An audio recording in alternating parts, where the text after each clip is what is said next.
Hello, everyone. First of all, I would like to thank the organizing committee for inviting me to contribute to the fourth Artificial Intelligence for Information Accessibility Conference. My name is Tugba Yoldas. I'm a PhD candidate and an assistant lecturer in the Department of Philosophy at the University of Alberta. My work mainly focuses on issues in philosophy of mind and the ethics of artificial intelligence. Today, I will be talking to you about creating artificial intelligences with the capacity to be intrinsically harmed and benefited.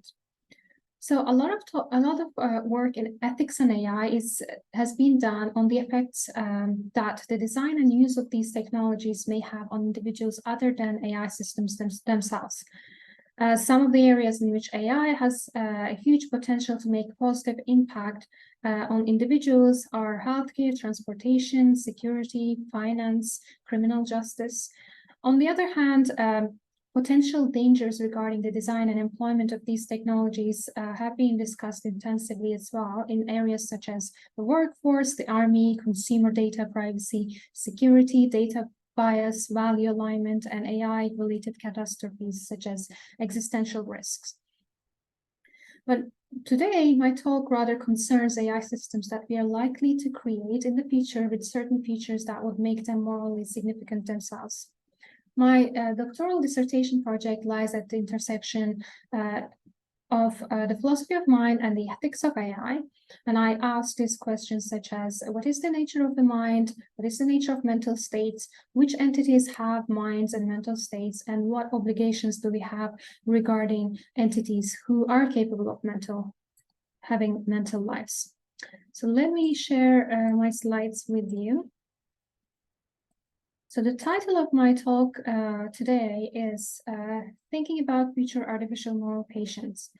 But first, I need to make a distinction between a moral agent and a moral patient. Moral patient is who or what is capable of being intrinsically harmed and benefited in a morally important sense, in a way in which they're owed duties of non-maleficence not to harm and duties of beneficence to benefit.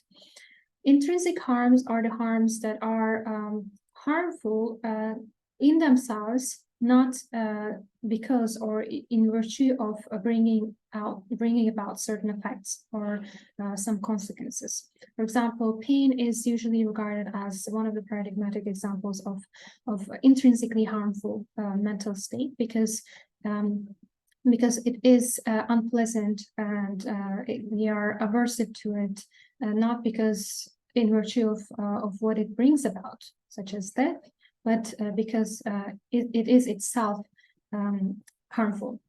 Moral agents are who or what is capable of harming and benefiting moral patients in this morally important sense. So there are two basic moral principles that are relevant. The first is the principle of non-maleficence, not to harm, which states that an act would harm someone is the fact that an act would harm someone is a reason against performing that act, proportional in strength to the degree of harm. We should then avoid causing needless harm to others by our actions, for example, not causing them pain or suffering or depriving them of future goods by killing or destroying them. The principle of beneficence states that the fact that an act would benefit someone is a reason to perform it, again, proportional in strength to the degree of benefit. We should then promote the well-being of others for their own sake by our actions, for example, by alleviating their suffering or enabling them to enjoy their life. I think that any defensible moral view should be able to acknowledge that well-being centered or welfare-centered duties of non-maleficence not to harm and beneficence to benefit are the most basic duties we can owe to an individual. So what does it take for an entity to be harmed and benefited in this morally relevant sense, to receive intrinsic harms and to be capable of receiving intrinsic harms and benefits? We can look at the theories of well-being for some answers. And my first claim is that moral patients are mental patients. Basically, I make this claim based on the theories of well-being.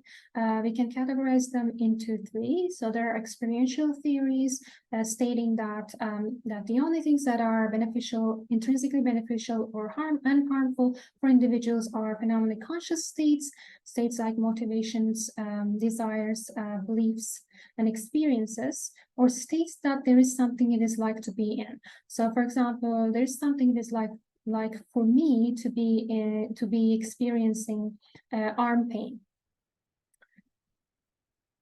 Motivation fulfillment theories state that the only things that are intrinsically beneficial and harmful for individuals are those that fulfill certain of their intrinsic motivations, or things individuals are motivated to bring about in themselves and independent of their further effects. And objectivist theories state that there is a list of things, a plurality of things which are intrinsically beneficial and harmful to individuals, and they don't have to be phenomenally conscious states or these intrinsic motivations or aversions. But whichever theory of well-being we accept, we choose an entity is a basic moral patient only if it is capable of mental states like experiences, motivations, and beliefs, because it's unlikely that the individual would be capable of the things in the objective list, so for example, friendship, without having the capacity to experience things, or without the entity would not be motivated to bring about things in themselves without having the capacity to have these experiences like motivations, beliefs, and desires. So what does it take for an entity, including an AI system, to be capable of these mental states? I argue that intentionality is essential to having phenomenally conscious mental states or experiences like experiences, motivations, and beliefs. But what is intentionality? So intentionality has been discussed as the feature, one of the central features of our mental states in the philosophy of mind. But we can find intentionality in entities who lack mental lives like we have. So we can say, for example, that the number of the tree rings represent the age of the tree. So it has this intentional content. So it is about the age of the tree, or it represents, or it is directed at the age of the tree, which is something in the world. So we can also say that the word cat represents the cat, a cat, and we can also say that an artifact, a compass, a needle, indicates or represents or is about or is directed at the location of the North Pole. But certainly this is not the type of intentionality that we are talking about when we're talking about the intentionality of our mental states. It's argued that mental states have this special kind of intentionality or a way of being about the world that non-mental states lack. So, and they are the intentionality, the mental intentionality is different here because our states, mental states, intentional states are capable of being genuinely mistaken. For example, we can believe that there exists unicorns, but we can be genuinely mistaken about that. It turns out to be false. Or we can have desires, for example, a desire for water, but it can get unfulfilled.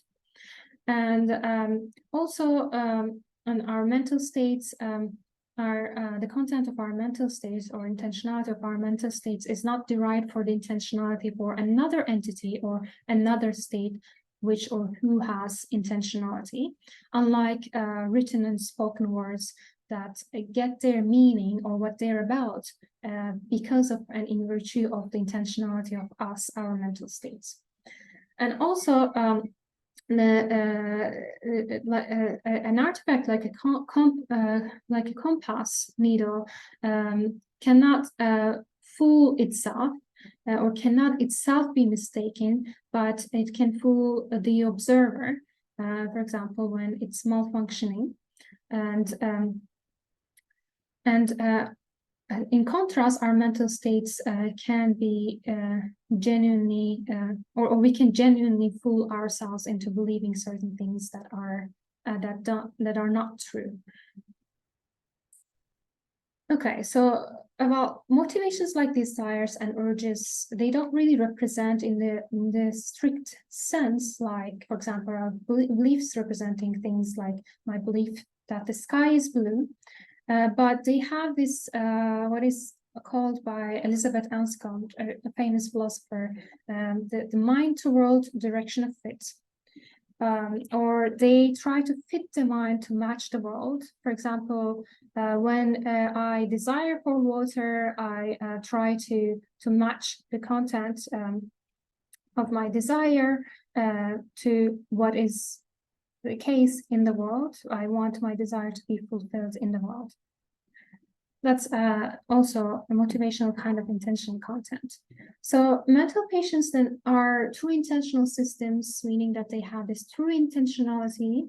They have these mental states with truly intentional contents, which means that they are best explained in terms of their representations or representational states like beliefs and goals or motivations or like desires.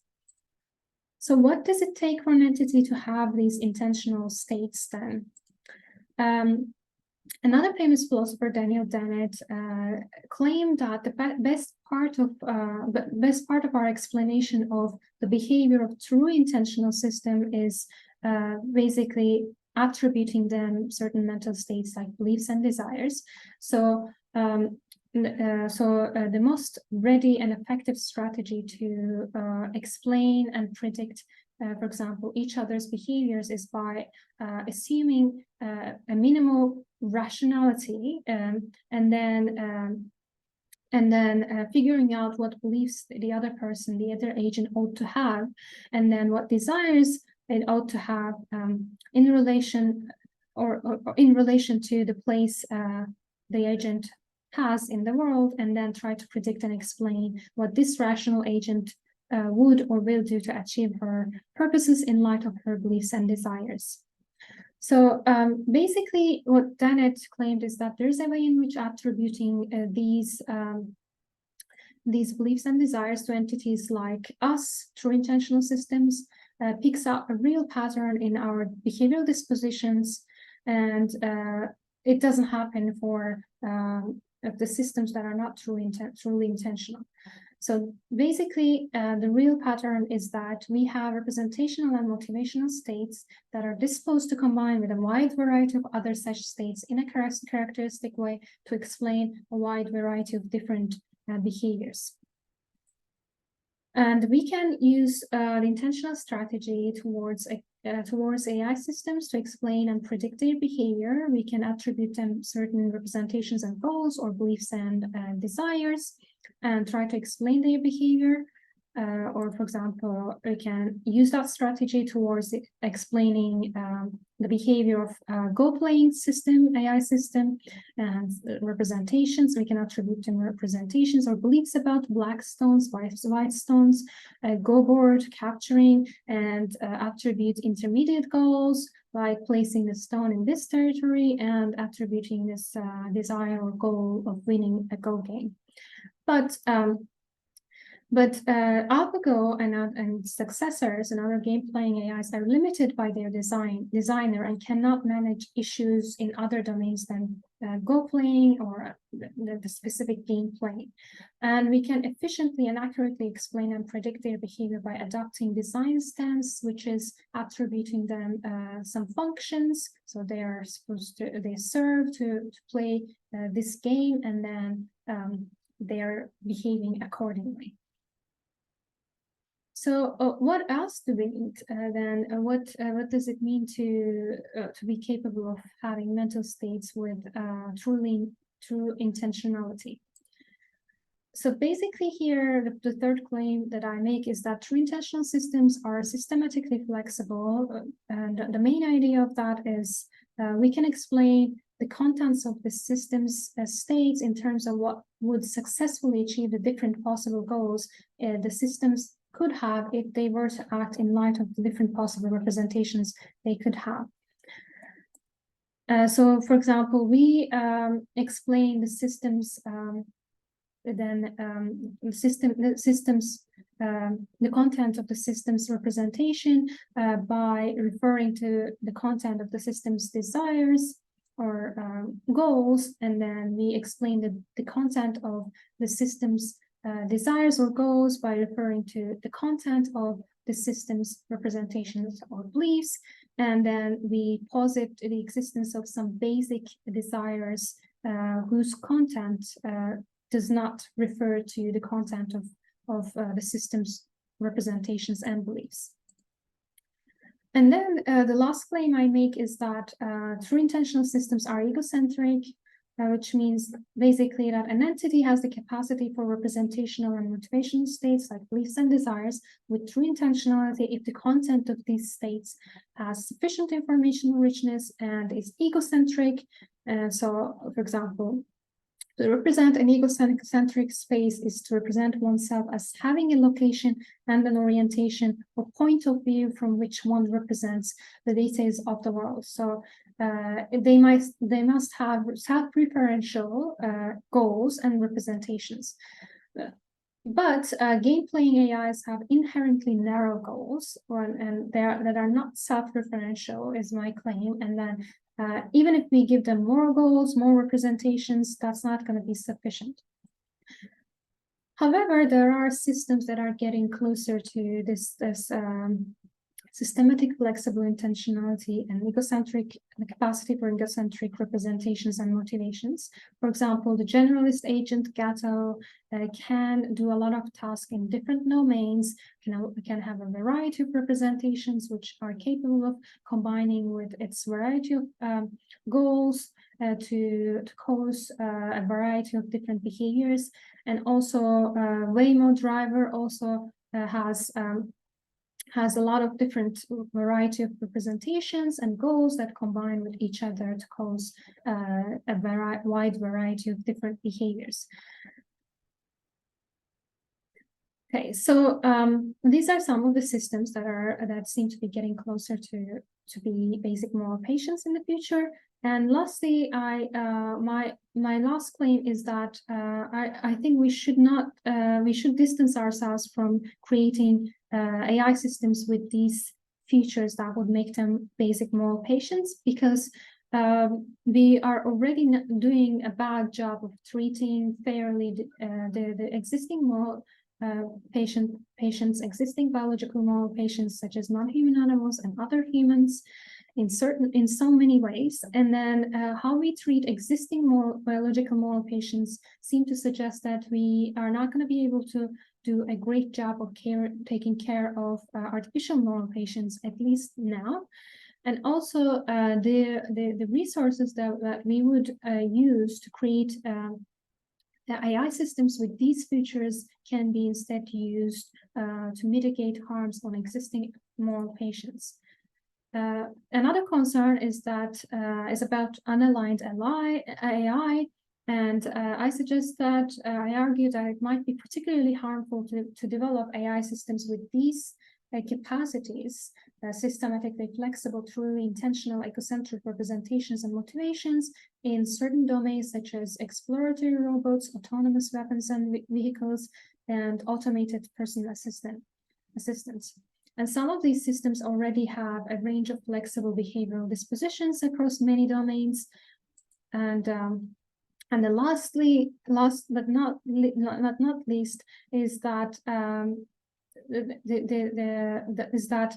if we were to create artificial moral patients now, we are likely not to be able to treat them well and fairly, but perhaps in the future, in a different scenario, under different circumstances, we can create more well-being for them.